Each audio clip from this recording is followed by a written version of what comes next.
Bonjour à tous, bonjour Jérôme. Donc aujourd'hui, on reçoit pour notre première interview à Ventre Presse Nouvelle Rue du Slip, donc sur notre chaîne YouTube. Donc on reçoit Jérôme Polydor, qui est réalisateur de films documentaires.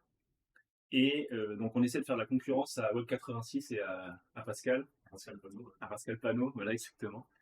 On espère que c'est le premier d'une longue série. Donc avec Jérôme, on s'était croisés pendant les élections municipales. Donc sur la liste, on avait travaillé à la liste Ozon 2020. Donc voilà, pour dire qu'on se connaît un petit peu. Pour ne pas masquer nos complaisances avec les gens qu'on a eu, nous, parce qu'on n'est pas le neveu ou le cousin et les cousins d'une ministre, par exemple. Ouais, par exemple. Voilà. Donc là, Comme les Duhamel ou les Saint-Cric. ouais, ou alors de Malherbe aussi. Ah, les cousines Nathan. Ah oui, oui, oui. Encore, ça, c'est les liens de famille, même les liens amicaux, les enfants ensemble, on partage. Donc là, on l'assume. Hein, alors non, on n'a pas mangé ensemble, donc ça, peut-être ça t'en pas. Mais en tout cas, voilà, il y a rien de complaisante avec notre invité. Voilà. Euh, Et, mais après, on va quand même cuisiner. et donc, une des premières choses à laquelle j'aimerais que tu réfléchisses un petit peu, c'est si tu pouvais nous faire des recommandations d'œuvres au sens large, films, livres, musique. Tu mets ça dans un coin de ta tête et quand tu en as une qui te vient, alors plutôt sur éveil politique, éveil à la sensibilisation à des sujets de société ou qui font réfléchir, quoi, pas juste une œuvre esthétique. En documentaire, il y a le grand classique, mais il y a les Johan van der Keuken, comme ça se prononce, voilà, réalisateur documentaire hollandais, Ouais. et qui a fait de nombreux films, tous très politiques, enfin pas tous, enfin certains aussi qui sont plus politiques, mais voilà, vraiment des films sur le nord, le sud, euh, très intéressants qui sont.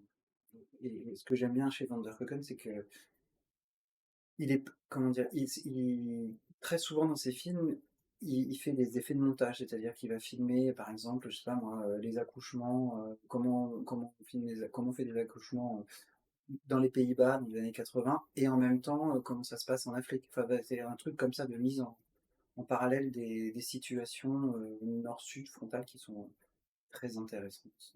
Ok. Bah, du coup, si tu en as d'autres qui te viennent Ouais, pendant alors, le reste de l'interview, oui, non, non, mais de temps en temps, tu pourras en ça distiller marche. une. Et donc, est-ce que tu peux te présenter rapidement. Puis après, on rentrera dans les détails sur ce que tu n'auras pas apporté. J'ai une petite liste. Ouais. Donc je suis présente comme réalisateur de films documentaires, mais donc ça fait partie de mon activité multiple. Je fais donc de la réalisation, je fais beaucoup d'ateliers d'éducation aux images et au son avec des ados, avec des enfants, avec des plus vieux, voilà, donc beaucoup d'ateliers, des interventions à la fac aussi autour du cinéma.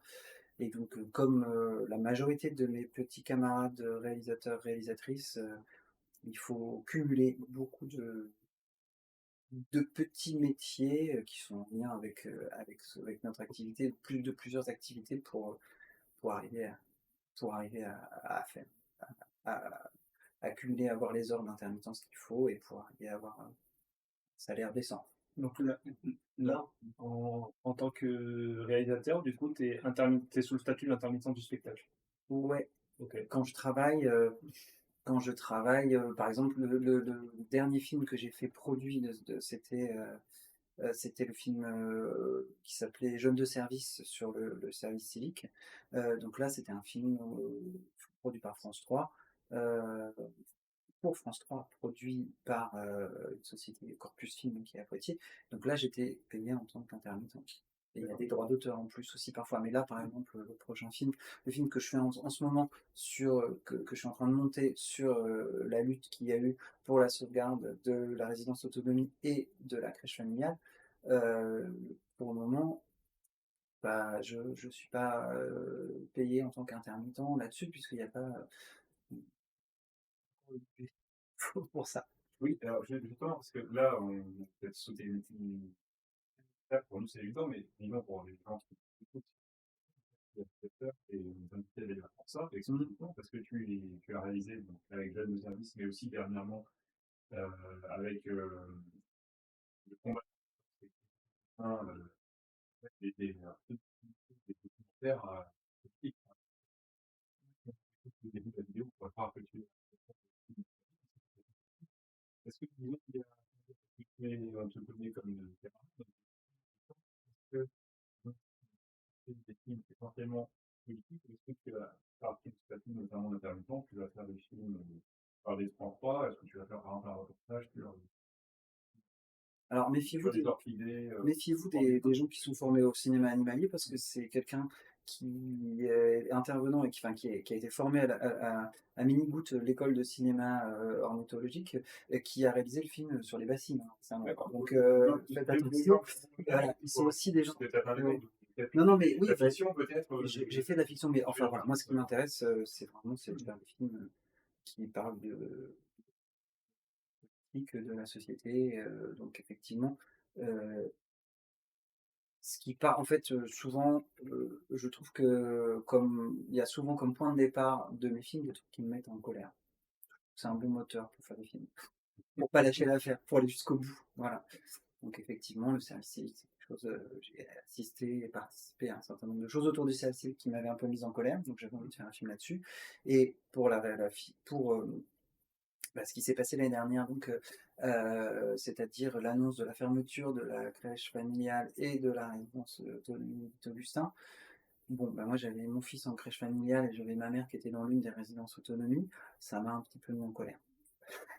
On peut le comprendre.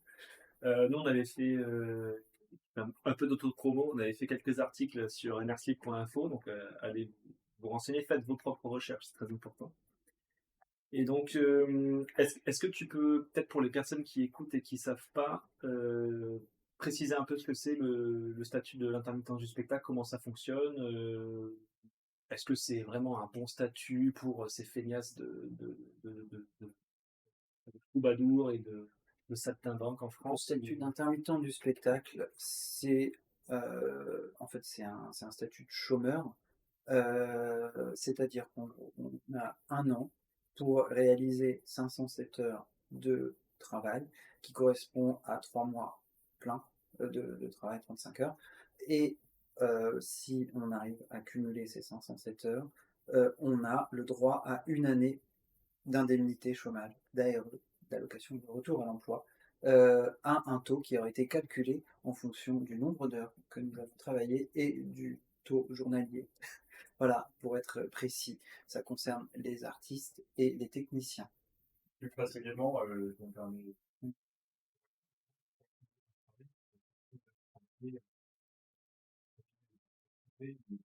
Alors, d'heures déclarées, évidemment. c'est-à-dire que, disons,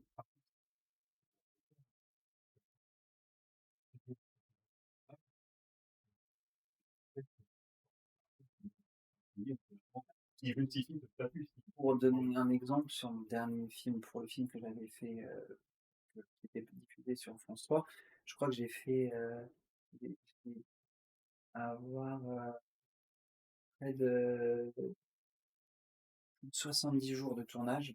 Et donc j'ai dû être déclaré une dizaine de jours de tournage en fait. Donc en fait, oui, évidemment, il y a une différence entre les jours qu'on déclare et les jours qu'on travaille. Quand on Ok. Souvent, plus, voilà, on travaille plus qu'on ne déclare. Et donc, ce que tu dis, c'est que le statut d'intermittent du spectacle, donc c'est à chaque fois, on débloque un an supplémentaire, mais en fait, les intermittents vivent c'est un statut précaire qui permet pas de. Enfin, peut-être que pour certains, on peut se permettre enfin, est-ce qu'on peut prévoir sa vie sur 10 ans à l'avance ou Ah non, bah non, parce que du coup. En fait, on est dépendant des projets. Toujours des projets. C'est-à-dire qu'il faut. C'est très libéral hein, comme système. C'est-à-dire, en fait, on est. Vraiment, le statut d'intermittent, finalement, c'est très Startup Nation. En fait, on est toujours en train. Alors, dans mon cas, c'est-à-dire dans un cas où je travaille sur des projets dont je suis à l'initiative, en fait. Mais c'est-à-dire qu'il faut toujours créer de nouveaux projets pour arriver à salaire, en fait. Les techniciens qui vont travailler au TAP, par exemple, parce qu'ils sont régisseurs en lumière, ils sont dépendants de d'autres. Ils sont dépendants de l'offre d'emploi, des offres d'emploi sur le marché du travail. Donc, Et, bah, qu'est-ce qui fait que tu en es là aujourd'hui? Enfin, disons que là, actuellement, tu fais des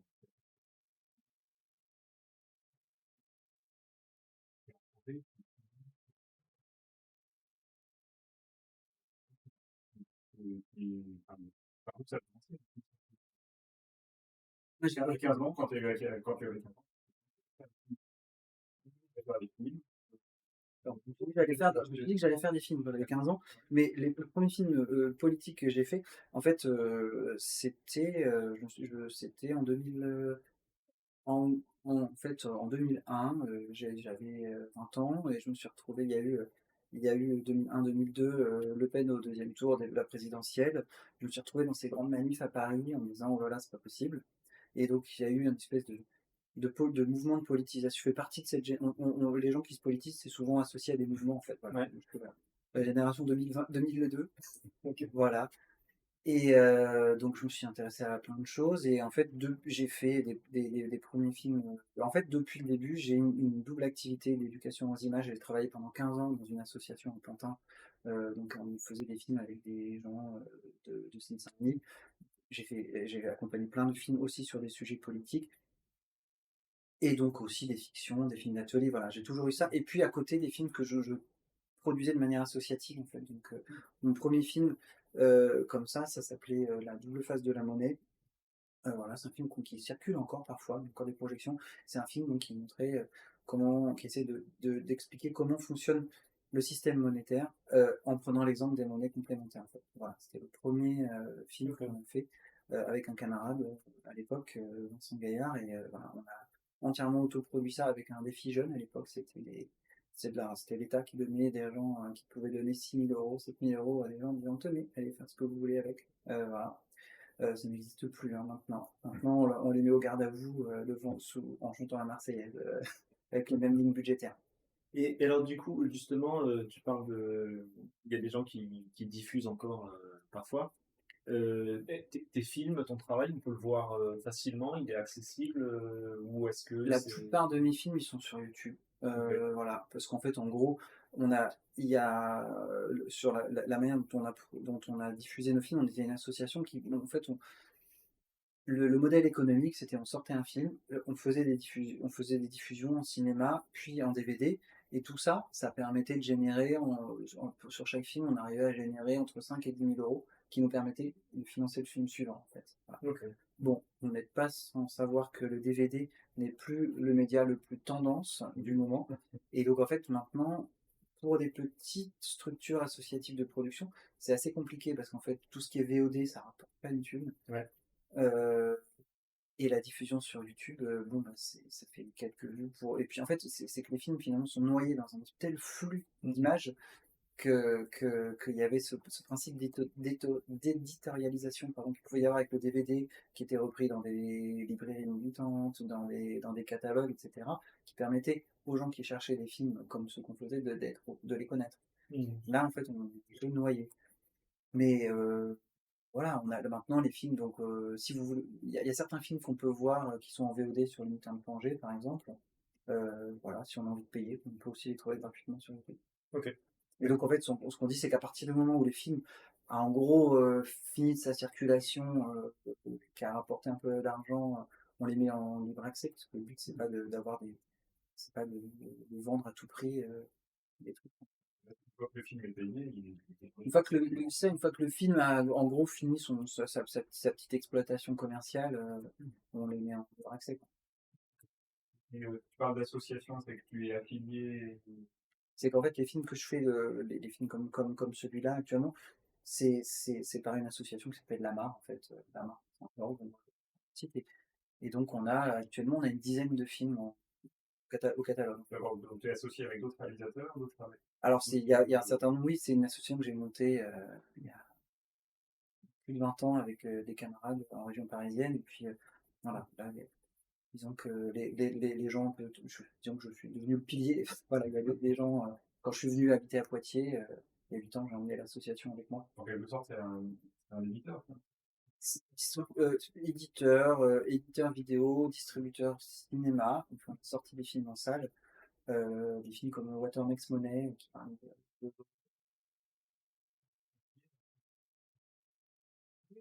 On allait en procès, on se retrouvait. Ça fait partie. On était la production française. C'est nous qui avons été attaqués par Veolia, c'est nous qui nous sommes retrouvés au tribunal à Paris. Oui, donc c'est en fait, tu vois, c'est pas juste comme nous à communauté. Et ça va quand même, c'est quand même une vraie activité militante, quoi. C'est pas comme nous, comme mon tour, directement, en plus on n'est même pas devant la caméra.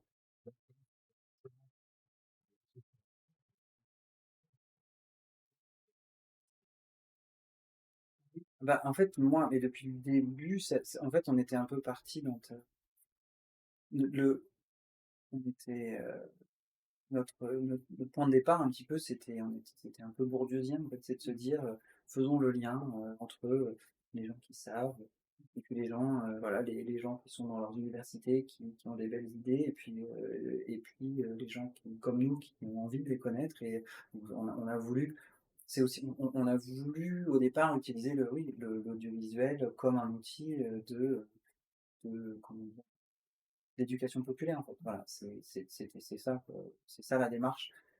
Et effectivement, quand on fait des films, on peut avoir l'illusion que des fois ça peut servir à quelque chose, que ça peut agir, en tout cas, que ça peut avoir, que ça peut, mais ça, voilà, ça peut faire changer d'avis, ça peut contribuer à faire avancer les idées. Tu vois, c'est vrai qu'avec Bah, c'est un film qui est. ils ont porté plainte pour une application.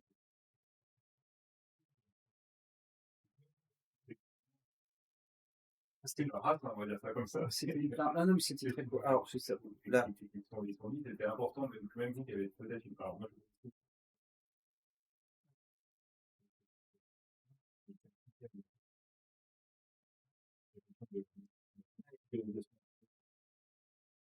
ouais.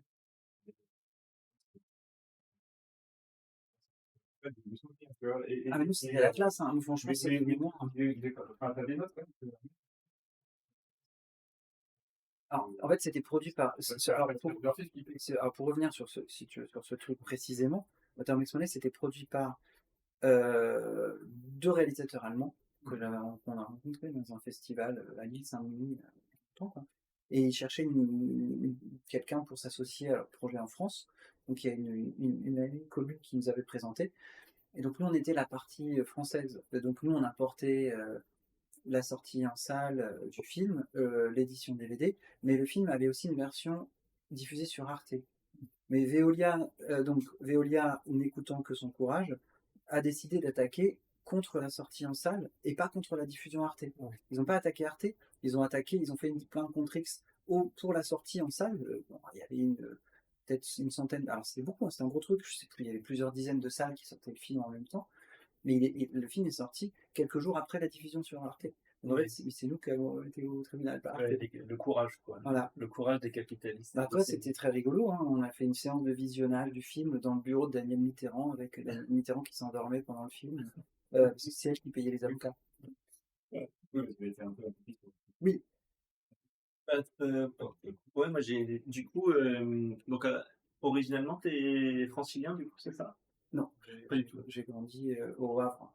Ah oui, d'accord. Au Havre, j'ai fait mes études de cinéma audiovisuel à Paris. J'y ai travaillé jusqu'en 2017. Enfin voilà, je suis à Poitiers depuis 8 ans. Ok. Et donc du coup, en termes de placement, milieu social, d'où tu viens pour comment t'es arrivé à pouvoir travailler dans ce milieu-là? Est-ce que tu as un profil qui est socioculturellement parlant typique dans ta profession ou pas forcément? Pas trop, bah, mon père était prof et ma mère éducatrice, donc on est plutôt, voilà, classe moyenne de province, a priori a les outils pour réussir à l'école. Mhm. Voilà, donc ça c'est ce qui m'a permis de rentrer en BTS audiovisuel, qui sont des formations très sélectives. Et après, enfin, c'est une série de hasards et de rencontres. Mais voilà, des situations qui font qu'on rencontre des gens et puis on saisit l'opportunité. Voilà. Ok. Et voilà, et j'ai travaillé beaucoup j'ai travaillé 15 ans dans une association que j'ai à Pantin, où en fait, c'était ça, on faisait à la fois il y avait à la fois une dimension sociale et le cinéma et ça me venait très bien. Et est-ce que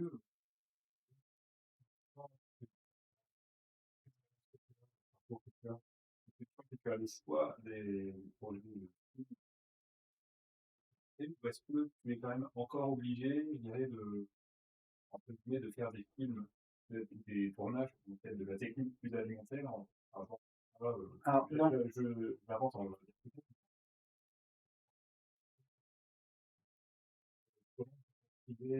alors je l'ai fait quand j'étais en Île-de-France et avec l'association justement, on faisait pas mal de films de commande pour les municipalités, les associations, des trucs comme ça. J'étais monteur aussi, monteur, j'ai fait j'ai monté des films d'entreprise pour des filiales de la LVMH. J'ai jamais aussi bien gagné ma vie et je me suis jamais autant demandé à quoi ça servait de travailler. Voilà, donc c'était vraiment, mais voilà, j'en ai pas fait beaucoup, mais alors à chaque fois, la boîte, ils voulaient m'embaucher. Après, je retournais travailler dans le milieu associatif et je me disais, ah, trop bien, je suis pas bien payé, mais enfin, je suis beaucoup moins bien payé, mais c'est quand même vachement plus intéressant. Mais non, j'ai plus besoin de. Bah, c'était, en fait, c'est des projets d'éducation aux images que je fais. Mais donc, en fait, tous les projets sur lesquels je travaille quasiment, c'est des projets dont je suis à l'initiative. Soit les films, soit des projets d'atelier, en fait. Voilà. donc les ateliers, c'est par exemple, Là, cette année, j'ai fait un atelier à Pourquoi pas la ruche, par exemple, d'accord. avec des salariés d'insertion. On a fait un atelier documentaire. Donc en fait, tu éduques entre guillemets peut-être un technique, donc, On fait des films, quoi. On fait des films, donc oui, on peut dire un documentaire. Mais voilà, bah, ça peut être. dans cette initiation,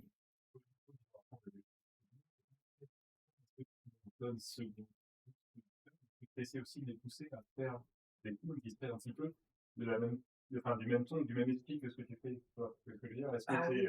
Est-ce que, disons, c'est des ateliers pour leur apprendre à utiliser une caméra ou est-ce que c'est des ateliers pour leur apprendre à faire un documentaire qui est au Non, enfin, pour moi, faire un, faire des films, à partir du moment où en fait on réfléchit à un sujet, on fait quelque chose de politique en fait. Donc, et même quand on fait des films avec des gamins en fait finalement, fait réfléchir sur la relation qu'il y a entre les élèves et les profs, qu'il y a entre les filles et les garçons à l'intérieur d'un groupe. À partir du moment où juste on pose des questions et on est avec eux pour écrire des trucs, il y a des choses politiques qui naissent derrière. Pas des films de propagande, enfin, en l'occurrence, je fais pas non plus des films de propagande précisément euh, avec les documentaires que je fais, mais non, ça raconte. Et donc, là, tu disais donc le film sur lequel tu es en train de travailler. Ah oui, non, j'avais une autre question juste avant, et après je reviens à celle-là. Du coup, aujourd'hui, tu dis que tu n'as plus besoin de faire, on va dire, d'intermittence alimentaire. Donc, ton intermittence, tu arrives à la monter au 11e mois de l'année, au 10e, au 5e. Enfin, moi, je sais, pour connaître quelques intermittents, que Ouais. c'est très disparate. Il y a des gens qui ont leur intermittence de monter quasiment tout de suite en début d'année.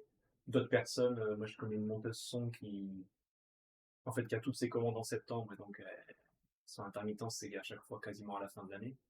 Toi c'est. Mon activité est répartie sur l'année, Ok. en fonction des. Comme je dis, en fait, quasiment enfin, tout ce que je fais quasiment, ce sont des projets à lesquels je suis Ouais, initiative, ouais. donc j'arrive à répartir. Je Ok. cale pas tout je cale pas tout sur le même mois, quoi. Mais il y a des années où t'es pas serein, ou globalement quand même, avec le statut tel qu'il est aujourd'hui, tu arrives à. Le statut tel qu'il est pour le moment, enfin, la seule chose qui se passe, c'est qu'en réalité, comme quand on est intervenant ou même quand les salaires des réalisateurs ou techniciens, ils stagnent depuis 15 ans. Donc en fait, on gagne autant d'euros qu'il y a 15 ans, sauf que la vie a un petit peu augmenté. Donc Ouais, voilà. Donc en réalité, ouais, le voilà. salaire a baissé, quoi. Voilà. Et alors justement, par exemple, alors je reviendrai à ma question après. Est-ce que il y a des syndicats dans le milieu de l'intermittence? Est-ce que toi, tu en fais partie de ce genre-là, de ces mouvements-là? Et est-ce que toi, tu es au courant de propositions d'amélioration du fonctionnement de ce statut? Qu'est-ce que toi, tu penses qui serait bien pour Alors, là, j'ai été pendant 7 ans coprésident de l'association NAIS, c'est-à-dire l'association des auteurs et autrices de l'image et du son en Nouvelle-Aquitaine. Ok. Donc ces questions politiques, j'y ai travaillé pas mal. Ok. Donc je pourrais vous tenir 2 heures là-dessus, donc je ne vais pas le faire. Ok. Donc la réponse est, il y a des associations, des organisations professionnelles telles que NAIS, donc on est 150 adhérents Nouvelle-Aquitaine, Ok. qui sont extrêmement utile, riche et pour les réalisateurs et les actrices que nous sommes. Et il y a des syndicats, plusieurs syndicats, notamment un syndicat qui s'appelle La Garde, et puis, mais qui est plutôt majorité de gens qui font, ce sont des réalisateurs plutôt franciliens et plutôt autour du magazine, etc. Donc voilà. Moi, disons que je trouve plus de sens à m'impliquer dans les associations professionnelles telles que Naïs en région. Ok. Bon, du coup, si on a plus de questions, ça va les contacter. Ah, je reviens sur une question sur l'exercice du métier, parce que tu es intermittent, donc ça c'est un statut qui est individuel, pas propre à ta personne, mais après, les projets, tu les fais à plusieurs. Donc si je comprends bien par rapport à la manière avec laquelle on gagne sa vie, Mmh. c'est du coup, tu as une association qui produit ton film, qui après va J'ai déclarer en intermittence, c'est toi et j'ai c'est quoi? plusieurs employeurs en fait en C'est fonction ça, des projets. c'est ça. Ça peut être des associations Mmh. ou des entreprises si c'est dans le cadre d'un documentaire D'accord. produit ou dans la préparation d'un film. Mais c'est que tu dois même, en tant que réalisateur, tu dois quand même, disons, entre guillemets, vendre. Oui,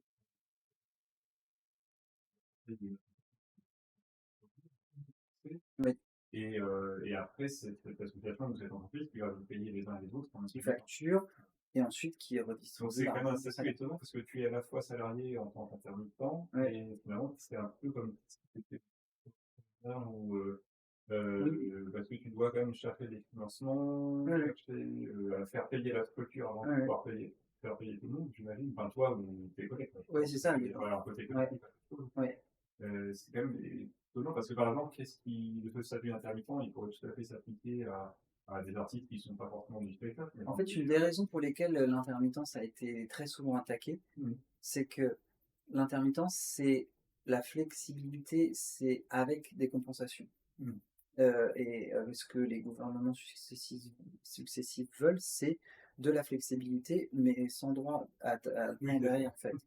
C'est-à-dire oui, tout à qu'on a fait. une grande, voilà, tout ce qu'on demande, c'est-à-dire d'être flexible, de pouvoir avoir des CDD d'usage très longtemps, ne pas, Mmh. c'est ce qui se passe quand on est intermittent, sauf que derrière, en compensation, on a des indemnités chômage qui sont plus élevées que des indemnités chômage Normal. de régime général, en Ouais. fait. Et donc, c'est aussi une des raisons pour lesquelles ça a souvent été attaqué. Bon, là, effectivement, depuis quelques années, ils ont changé d'échelle, ils attaquent direct au régime général, en fait. Donc, à la limite, on est devenus marginaux. Et puis, on est quand même, c'est un secteur en tension, notamment les tournages, les Grèce, mais on est dans un moment où il y a beaucoup, beaucoup de tournages, notamment séries étrangères en France. Mais en fait, c'est un secteur tendu où il manque de main-d'œuvre. Et moi, ça m'amène un petit exemple, parce que déjà pour digresser, hein, Oui, c'est notre femme pratique. Après, la fin, enfin, par rapport à ce que tu dis, c'est sur ce statut d'intermittent, c'est que philosophiquement, moi, ce que je comprends de l'extérieur, en n'étant pas intermittent moi-même, philosophiquement, ce statut d'intermittent, il est censé aussi, bon, certes, donner la possibilité d'une flexibilité, mais aussi, entre guillemets, vous garantir, enfin, vous payer du chômage, mais qui sert en fait, à faire du travail de préparation intellectuelle. Par exemple, si tu es musicien, saxophoniste, bien sûr. travailler tes gammes, ben, c'est pas quelque chose que une salle de spectacle va te payer. Mais du coup, ce statut d'intermittent, d'une certaine manière, te le paye. Et Bien sûr, mais toi, en tant que réalisateur, peut-être de te documenter, ah faire mais des le recherches. principal pour comment dire? Le principal, organisme qui finance l'écriture des films en France, c'est Pôle emploi. Ouais. Justement, Le c'est ça. enfin, C'est qu'en fait, les heures de chômage, c'est des heures de travail quand même. C'est ça, évidemment, il faut le souligner. Et c ce qui mais je trouve là où je trouve ça, donc si c'est le cas, c'est là où je comprends pas, par exemple, pourquoi ils vendent des tableaux, on ne peut pas aussi une certaine manière à l'intermittence, mais ouais, bah, ça pourrait être aussi, ça pourrait ah s'appliquer mais à je ce type alors il y de a population. Oui, pardon, ça peut pour ça les arts plastiques, de manière tout à fait, ça pourrait tout à fait s'appliquer aux arts plastiques, aux auteurs graphiques et cetera. Mais j'imagine qu'il y en a un certain nombre qui y ont pensé et j'imagine qu'il doit y avoir un certain nombre de réticences derrière. Ça coûte quand même plus cher qu'un auto-entrepreneur qui facture, hein. c'est vrai. Voilà, c'est d'ailleurs même, la stagnation et des salaires, voire la baisse, vraiment la baisse des salaires, dans les métiers. Alors je parle de technicien, mais en tout cas, il y a une paupérisation qui a été déclenchée par l'introduction du statut d'auto-entrepreneur. Je crois que c'était sous Sarkozy, c'est 2009, dans 2008, 2009. ouais, j'allais dire 2007, mais voilà, par là-bas. En fait, ça a vraiment été, puisqu'en fait, on se retrouvait, quand tu faisais un travail, moi, à l'époque, ça m'arrivait de faire des prestations de captation de tour de concerts, par exemple. Là, tu déclarais 250 € la journée brute de travail, et tu des gens qui débarquaient, qui disaient: «Moi, pour 150 € sur facture, je vous le fais». Ouais. Donc voilà, on n'était plus très compétitifs, Sous le régime de quand on l'intermittence. était sous le régime de l'intermittence au salaire, de la convention collective. Ok, d'accord. Et j'ai d'autres questions sur l'immobilière, après, ensuite, c'est, bah, justement, puisque encore sur ce statut d'intermittence, dans le début d'interview, tu as évoqué que, par exemple, tu citais le TAP, technicien, TAP, qui ont aussi ce statut. Mmh. Et c'est là où je me pose la question, puisque encore toi, tu es réalisateur, donc tu vas faire un film avec deux Mmh. personnes, donc tu vas faire un film avec ou un projet de donc on a besoin de cette flexibilité pour des projets qui sont très variables. Mais par contre, là où ça m'interpelle, c'est quand tu as le TAP, qui est donc une structure où j'imagine que tu as des techniciens qui sont à demeure toute l'année au TAP. Mais aussi dans le statut d'intermittent ou pas? Alors, je ne connais pas l'organigramme du TAP, mais je sais qu'en fonction des projets, il peut y avoir besoin de renforts sur la Mmh. lumière pour Mmh. puis il y a des techniciens qui suivent les spectacles et puis, il y a des régisseurs qui travaillent pour, plusieurs salles en même temps parce que c'est pas forcément une salle, elle a pas forcément alors le TAP, c'est un gros, mais il y a plein de théâtres ou de salles de musique qui vont pas pouvoir payer quelqu'un à l'année. Mais par contre, donc en fait les techniciens intermittents, notamment sur le spectacle vivant, ils tournent avec un certain nombre de D'accord. compagnies, avec un certain nombre de lieux, de festivals, voilà. Parce que je me demandais s'il n'y avait pas un abus, disons, qui consistait peut-être à prendre avec ce statut des Ils n'ont gens pas qui intérêt. finalement sont à l'année. Ils n'ont pas intérêt sur. Alors, il y a eu des abus, mais alors, vraiment, il y a eu des abus, mais c'était plus. Les abus, c'était plus des sociétés de production, grosses machines pour la télé mainstream qui faisaient passer des chauffeurs en intermittent, etc. Mais parce que en fait, l'intermittence, les charges, elles coûtent cher. En fait, c'est pas forcément. Oui, ils n'auraient pas forcément intérêt à le faire. Non. Oui. Un petit point de timing, tu as une contrainte sur l'horaire ou... Bah, je vais à la maison pour manger, oui. Ok, ok. Bon, on va essayer de... Encore quelques-unes, Parce mais que là, je sais pas ce que vous allez faire de tout ça, hein. Ah, ça ne sera pas coupé, même. ça sera pas coupé, ça Ouais, sera d'accord. brut, directement sur Même le le moment où même tu ça. le Ça moment où va tu vas te faire une une personne. Allez, ce truc. Bon, ok. la dernière vidéo a fait 600 vues. Eh ben, bon C'est courage. notre record. On attend la joie. Celle-là, elle fera peut-être 20.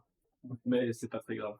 Il y a des choses intéressantes qui ont été dites. Donc, bon, on va revenir à ton dernier, à ton actu, quoi, le film sur lequel tu es en train de travailler. Donc, l'année dernière, la mairie de Poitiers, en février, lors d'un conseil municipal, a pris cette décision donc Ouais. pour projet de fermer une des résidences autonomie de la ville et puis la crèche familiale à domicile. Ça sortait de nulle part, personne, Alors c'est même pas en conseil municipal en fait, c'est que ce qui s'est passé, c'est que début février, il y a eu, des réunions sans ordre du jour, où les, résidents de la résidence autonomie, leurs familles d'une part, les salariés de l'autre part, pour la crèche, le personnel de la crèche et les parents, on a tous et toutes été convoqués sur quelques jours, sans ordre du jour, pour une réunion. OK. Et quand on s'est pointé, on nous a dit: «Bon, écoutez, on va fermer les services». Voilà, donc ça s'est passé. Effectivement, ça a été une décision qui a été prise, sans concertation, par, les élus, et par, les services, enfin, les services, du CCAS, puisque ces 2, c'est les résidences autonomie et la crèche familiale sont des services du CCAS de la ville de Poitiers. Alors nous, on a une info, un off, parce qu'on a Hein, des antennes un peu partout. Je sais pas si tu avais eu cette info-là, toi? En fait, il semblerait que, un des adjoints de la mairesse, mmh, on va le nommer, Reblochon-Pigeon, mmh, pour pas le nommer, il aurait dit en fait, en fait, il a regardé un peu sur internet, et dans la presse, les échos que ça avait de prendre ce type de décision-là dans d'autres villes. mmh, Alors, et en fait, il aurait dit, normalement, généralement, au bout de 2 mois, ça se tasse.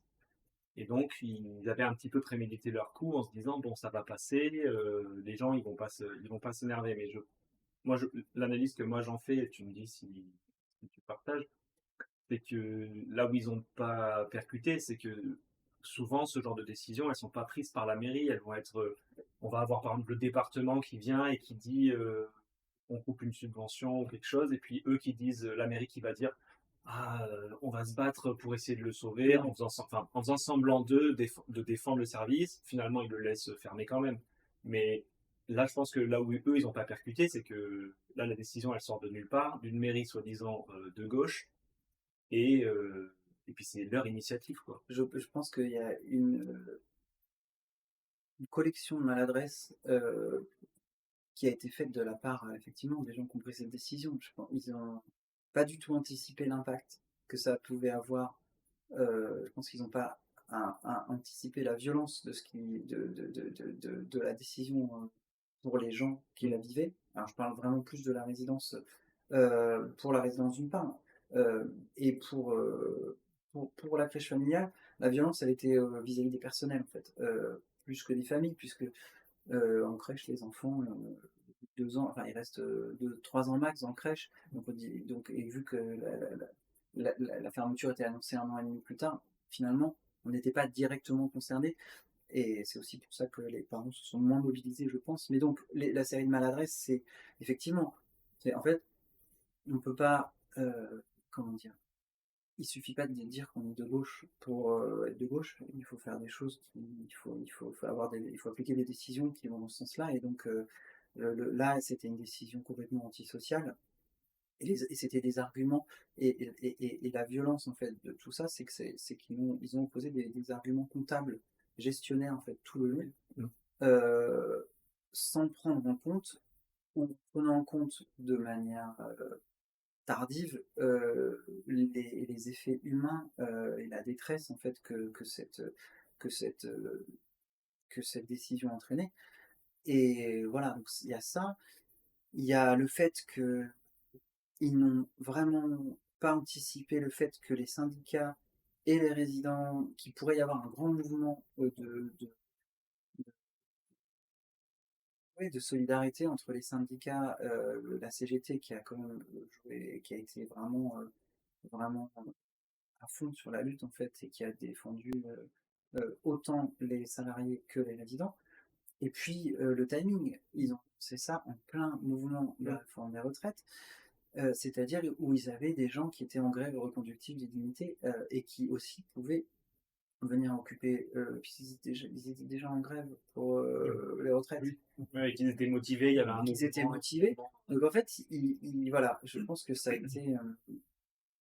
Mais c'est d'ailleurs peut-être, je me dis, ce film, moi, le film que je fais, puisque là le mouvement est terminé, c'est une victoire pour la résidence autonomie, c'est une défaite pour la crèche.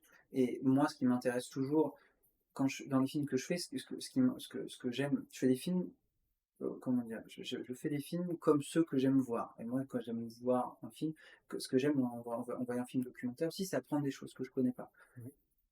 Et voilà, réfléchir en condition et donc, moi, j'ai envie je veux que ce film, ça soit aussi quelque chose qui permette de tirer des leçons de comment comment une lutte peut être victorieuse, euh, alors, ou perdante pour la pêche. Donc, je vais essayer de décortiquer ça un petit peu, en fait, effectivement, dans ce que vous dites, d'essayer de comprendre et quels ont été les facteurs qui ont permis de faire converger les luttes, de faire que la mayonnaise elle prenne en fait dans ce mouvement de lutte. Et après, peut-être quelque part, j'espère aussi, finalement, enfin, j'espère pas, mais c'est possible que ce film soit aussi un outil pour les gens en face, qui se rendent compte, ça peut être un bel exemple de En gros, boulette. un mode d'emploi, si tu veux fermer une audience autonomie, regarder ce qu'il faut pas faire. Ah ben, je pense que ça sera un film qui sera assez instructif pour une série de boulettes, ouais, effectivement, de la part d'élus et de services. Ouais. Et alors, du coup, là, t'en es où par rapport au film? Et ensuite, comment on fait quand il sera fini? Comment on fait pour le voir? Alors, le film, ouais, j'en suis au montage, là, en ce moment, je suis en train de monter. Euh, C'est-à-dire que moi, j'ai filmé au départ, quand j'ai pris ma caméra, c'était pour faire des films dans la lutte, en fait. C'est-à-dire que, justement, il y avait ces élus et ces services qui sortaient des chiffres en disant mais on a 75% de taux d'occupation, on a 4 résidences, on en ferme une, ça fait 100%. Hop, il n'y a pas de problème, tout va bien. Sur le tableau Excel, ça Voilà, marche. c'était des super, voilà, ils sont super forts en maths. Mais, et voilà, moi je me suis dit, ok, alors j'avais envie de montrer les visages en fait, des pourcentages. Voilà, regardez, en fait, vos 1,%, c'est ça. C'est les personnes qui sont là et qui souffrent. Et donc, j'ai fait ces vidéos-là au fil de la lutte, en fait, pour la nourrir aussi. Et j'ai accumulé un certain nombre de rushs. Et donc, ce que je disais, maintenant, j'ai pris le recul. J'ai laissé passer un petit peu de temps. Maintenant, le but, c'est de monter tout ça. Le but, c'est pas de faire un bout à bout de toutes ces épisodes, en fait, de la série documentaire que j'ai mis au film. Mais c'est vraiment, justement, de prendre le recul et d'essayer de faire quelque chose qui soit, qui permette l'analyse, en fait, qui permette l'analyse de recul. Donc là, je suis dans une phase de montage. J'ai un premier montage qui fait 1h45 et l'idée c'est d'arriver à avoir un film plutôt. Tu as retourné des choses depuis? J'ai retourné quelques petites choses. Voilà, c'est que j'ai pris la caméra. En fait, vraiment, la première chose que je voulais faire quand j'ai pris la caméra en mars, c'était tourner pour montrer ce que c'est que la crèche familiale, aller chez l'assistante maternelle qui gardait notre fils chez Julienne. Et en fait, c'est un peu le running gag, c'est que ça, plein de fois on a pris rendez-vous, jamais je suis allé, et je suis enfin allé chez Julienne il y a 15 jours. Voilà, donc je suis un peu accompli, voilà, j'ai fait tout ça. Je voulais, bon, c'est un peu tard, c'est arrivé trop tard, mais quand même, finalement, donc oui, j'ai retourné, par exemple, j'ai tourné ça. C'est le principal tournage que j'ai fait en fait. C'est vraiment pour compléter un petit peu aussi, puisque précisément la lutte pour la défense de la crèche familiale a été perdante, que la crèche familiale va fermer en septembre. Je voulais aussi pouvoir apporter des éléments d'actualisation de la lutte, du suivi de ce qui s'est passé. Ça m'amène deux remarques. Donc, tu dis que la première va fermer en septembre, c'est décidé, mais est-ce qu'il y a, on va dire, encore un espoir que peut-être on puisse, peut-être par le lutte la crèche ou par la pression de notre média qui fait un peu flipper leur race à l'élu. Ouais, tout à fait. En fait, techniquement, c'est complètement possible, puisque en fait, on n'a pas, on a nous, quand je dis nous, c'est parce que je faisais partie du collectif des parents de défense de la crèche, avec les syndicats, avec le syndicat et avec les assistantes maternelles qui étaient dans la lutte, on a proposé des solutions. On a dit, ok, vous voulez fermer la petite crèche, parce que le principe de la crèche familiale, c'est que les assistantes maternelles travaillent chez elles, reçoivent les enfants chez elles, et une fois par semaine vont dans une structure collective. Il y avait un lieu pour les accueillir. Elles étaient 17 au moment du début, au moment février dernier. Elles sont plus que 7 maintenant. et elles seront 4 dans quelques mois parce qu'elles partent toutes à la retraite. Enfin, il y en a un certain nombre qui partent à la retraite, qui ne sont pas remplacées. C'est comme Sarkozy qui disait qu'on va remplacer la fonction publique. Et la mairie, en fait, elle fait juste finir le travail de ce qui a été commencé par Ouais, mais le c'est truc le classe, but de supprimer un service public en ne remplaçant pas les. en le laissant mourir, en le laissant mourir, en Et fait. en remplaçant pas les dépenses. Il a été, voilà, c'est la crèche familiale, il y avait plus de 60 assistantes maternelles il y a 15 ans, il en restait 17 l'année dernière. Donc en fait, c'est le PS et les communistes sous les précédentes mandatures qui ont laissé mourir ce service. Et cette mairie-là l'a simplement achevé, en fait. Elle a fini le travail. Mais pour répondre à la question, oui, ça serait possible. Il y en a quelques-unes, il y en a 4-5 qui veulent continuer. Il suffirait de les rattacher à la crèche collective de leur quartier et de les accueillir. C'est entièrement possible. Et elles sont encore, il y en a encore qui souhaitent le faire. Si on leur propose, on leur dit, bon, ok, on s'est trompé, pardon, désolé, on a été peu long, on a mis un peu de temps, mais on a compris, c'est vous qui avez raison. On vous intègre dans le service de crèche collective du quartier, c'est possible. C'est un choix politique de ne pas le faire. Ok. Et là-dessus, Mm. ça, quand tu disais que tu as filmé finalement pendant l'occupation, en fait, à l'époque, il y avait à l'époque que c'était une certaine là, c'est au stade de la réalisation. Est-ce que tu avais déjà l'idée d'un film ou est-ce que ça pouvait déjà être. Tu avais déjà l'idée d'un film quand tu commençais à tourner tes séquences ou est-ce que finalement c'était pas une manière bien formée parce que par exemple, euh, finalement ce que tu as fait, mais est-ce qu'il y avait d'autres gens que toi qui filmaient parce que je me dis, c'est aussi le rôle de France 3, par exemple, je dis France 3 parce que c'est une télé locale, d'aller filmer ça. Parce que, et j'ai l'impression, si je fais un parallèle, hein, c'est pas un film, un peu politique, mais, si je fais un parallèle, par exemple, quand il y a eu le mouvement des Gilets jaunes, Gilles Perret, je ne sais pas lequel a commencé parmi les deux, il s'est dit, bah, il faut qu'on ait filmé ça pour pas qu'il y ait que la version de la télévision qui parle de ça. Alors là, c'est pas le cas avec la Nicole parce qu'il n'y a pas de version de télévision, mais ils ont dit, il fallait quand même filmer ça au moment où ça se passait pour qu'au moins il y ait une trace Ouais. et qu'il soit une trace qui montre on va dire, les gens. Est-ce qu'il y avait cette volonté-là? C'était, en fait, c'était vraiment, c'est pas la même chose. C'est vraiment, alors déjà, première chose, il y a quand même eu une couverture presse assez bienveillante de la part de la presse locale de Poitiers du mouvement. C'est devenu un peu un feuilleton qui se met en haleine, mais globalement, voilà, les journalistes, je les ai croisés beaucoup du coup, ils étaient quand même plutôt bienveillants avec le mouvement et très sincèrement, je pense enfin, la presse locale, notamment la Nouvelle République Centre Presse, a contribué à la victoire du mouvement en fait, par sa médiatisation régulière, quasiment tous les jours il y a un article. France 3, ils sont venus quelques fois aussi. Moi, j'étais vraiment alors pas journaliste, en fait je suis pas journaliste, c'est-à-dire que moi je suis documentariste, c'est-à-dire que j'assume la subjectivité, je fais pas semblant d'être objectif, je fais des films de mon point de vue, et j'ai aussi, de mon point de vue, j'étais impliqué dans la lutte, j'étais parent d'un enfant, j'avais de la sympathie, j'ai pris le parti de présenter le mouvement depuis ceux qui luttaient. J'étais pas dans une version objective, je n'ai pas, comment dire, demandé à rencontrer la mère pour faire une interview, etc. J'étais vraiment du côté de ceux qui luttaient. Donc c'est quand même une grande différence avec le journalisme. Et puis on le voit, donc peut-être que là je divulgage un peu, mais en tout cas dans la série documentaire sur YouTube, à un moment on voit, t'essaies d'aller, il y a une rencontre à la mairie avec les syndicalistes, Mm. tu demandes à filmer dans la salle et finalement tu te retrouves à filmer les couloirs de l'hôtel de ville. Ils sont certes très jolis, mais Ouais.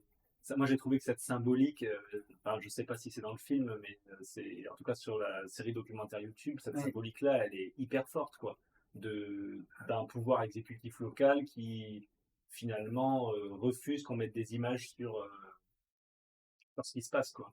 Ben, en fait, moi, c'est vrai que j'ai eu. Ma présence n'a pas été très bien perçue. J'ai eu quelques remarques serre de Léonore Monconduit sur ma présence, voilà. Elle m'a reproché de faire des films elle m'a dit: «Vous faites des films à charge de toute façon», clairement elle était pas le jour où elle a annoncé et encore une fois, parmi les maladresses, heu, quelqu'un filme, quelqu'un est présent sur une lutte, heu je trouve pas ça spécialement malin, de lui rentrer dedans, face à la caméra. Je trouve pas ça spécialement malin de m'empêcher, le jour où ils ont annoncé qu'ils renonçaient au projet, qu'ils allaient donc faire maintenir la résidence, il y avait une conférence de presse et en fait, on m'a, empêché de rentrer dans la salle, en me disant que j'étais pas un média officiel. Alors ça j'ai trouvé ça, je m'étais un peu énervé sur le moment en me disant: «Mais c'est marrant parce que j'ai quand même l'impression que madame Conduit, les médias alternatifs, quand c'est des questions, climatiques, écologiques, elle est pas contre». Voilà et donc il y avait vraiment, heu, une sorte de oui, ils se sont retrouvés dans la posture, du pouvoir, qui est face à un contre-pouvoir et bah, c'est quand même vachement moins confortable, quand on est, du coup, quand on n'est pas de ce côté-là. Et donc, quand il sera fini, Mmh. comment ça va se passer? Les gens qui En voudront fait, le voir, comment ça marche?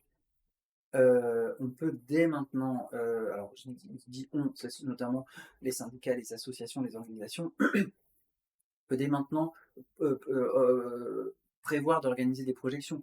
Le but le but du film, c'est d'être de montrer le plus possible, donc on va faire des projections à Poitiers, bien évidemment, mais le but, c'est d'organiser aussi une tournée du film, en France, c'est avec les syndicats qui le souhaiteront, avec les associations, avec, vraiment mais c'est toujours enfin, ce que j'essaye de faire avec, tous mes films, c'est de pour moi, ce sont aussi des outils, je vois les films que je fais comme des outils, au service de lutte et c'est voilà, le documentaire est quand même assez régulièrement utilisé pour aborder des sujets, pour ensuite permettre des discussions, des débats et voilà. OK. Moi, je pense qu'on a abordé pas mal de sujets. On va peut-être pas te retenir, beaucoup plus longtemps que ça. Est-ce que Thomas, tu as une Je vais rentrer dans une situation peut-être plus anecdotique, mais là, avant de pour faire cette interview, je me suis dit, faire un petit peu le Gilles Perret, Paul Vin. Est-ce que tu acceptes cette comparaison? Heu, Si seulement je faisais autant d'entrées que lui. Non, mais sur l'état d'esprit, peut-être, est-ce que c'est Ah, j'ai pas vu tous ses films, bah, si, j'ai c'est un parcours oui, donc bah, j'aime moi, beaucoup, son film, La Sociale, par exemple, donc c'est un film, très éclairant. Comme je disais, comme en tant que spectateur, quand je vois La Sociale, j'ai appris des tonnes de choses et j'ai trouvé ça, super, en fait. Donc effectivement, j'ai pas vu ses dernières collaborations avec, Ruffin, ouais, donc voilà, voilà. Mais donc tu faudrait que je le voie. encore des films à voir, mais du coup, on va peut-être conclure sur, ce avec quoi un peu on a ouvert. Est-ce que tu peux faire une dernière recommandation, soit de film ou de livre, éventuellement? Si tu quelque chose qui te Bah, traverse l'esprit sinon? ce film, grand classique, moi, quelque chose qui m'a complètement, construit, au début des années 2000 quand j'ai commencé à faire des films, c'est, La Commune de Peter Watkins. Voilà.